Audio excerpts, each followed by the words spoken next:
I'm Professor Abhikjeet Shirodkar, the Dean of the School of Architecture and Planning, and a member of the Council of Architecture, New Delhi, an elected member of the Council. I should at the outset, as she said, that I should be thanking Hans India for initiating a dialogue on NEP 2020, something which till recently even I hadn't heard about, I hadn't read about. Because of Hans, probably I went through the entire NEP document. Thank you so much. But then there is one thing that I hate. When the organizers tell teachers to speak only for 5 minutes. We are not used to speaking for 5 minutes. We speak right up till the time that the bell rings. And I only hope that you don't ring it too soon. But since the chairperson has given us 5 minutes, I think we'll have to keep to 5 minutes. Since in this session we are only talking about vocational training, skill sets and entrepreneurship, I think I should keep my 5 minutes or initial remarks based on that. And since I'm an architect, and to make it a point here, I'm also from the industry concurrently. You're not the only one. So I'll take you up on that as well. As a teacher and as a professional teacher, I cannot be solely into academics. To make academics worthwhile or to make academics up to the mark, I have to be in practice. And we are in practice. That is exactly where the vocational training, the skill sets come in. We cannot be theoretical teachers.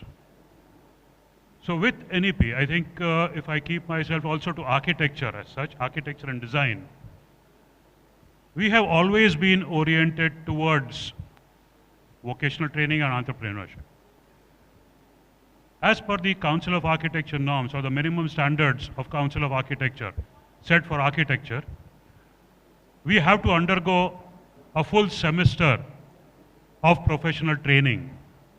That is about 6 months of professional training.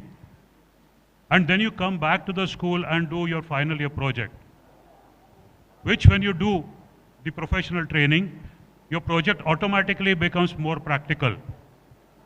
So our education is automatically oriented towards that. Most of our design schools also have summer trainings which are incorporated in the syllabus itself.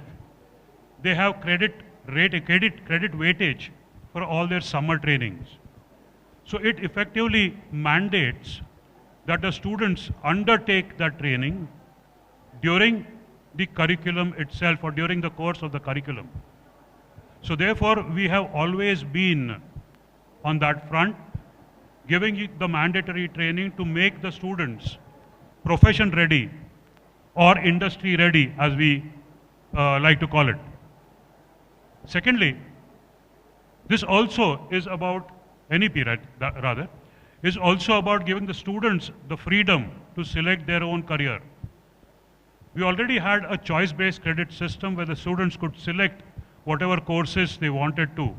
But of course that was more on paper than effectively, effectively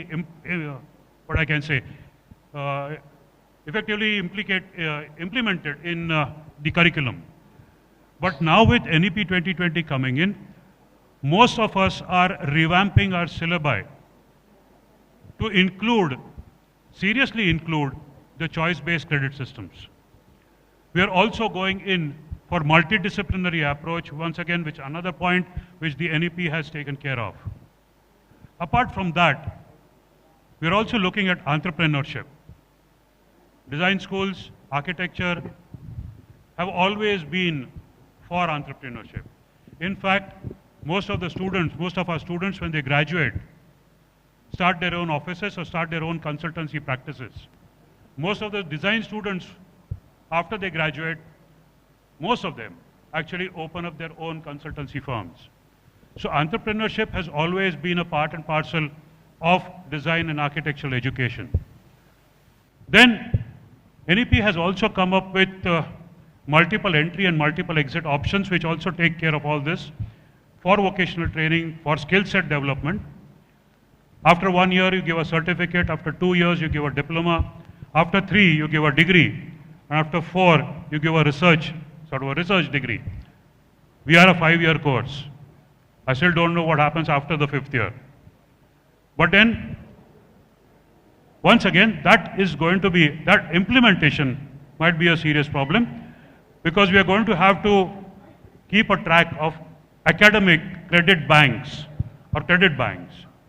So, although the policies are good, I think the implementations of these policies have also to be taken up very, very seriously, and they have to be implemented quite seriously.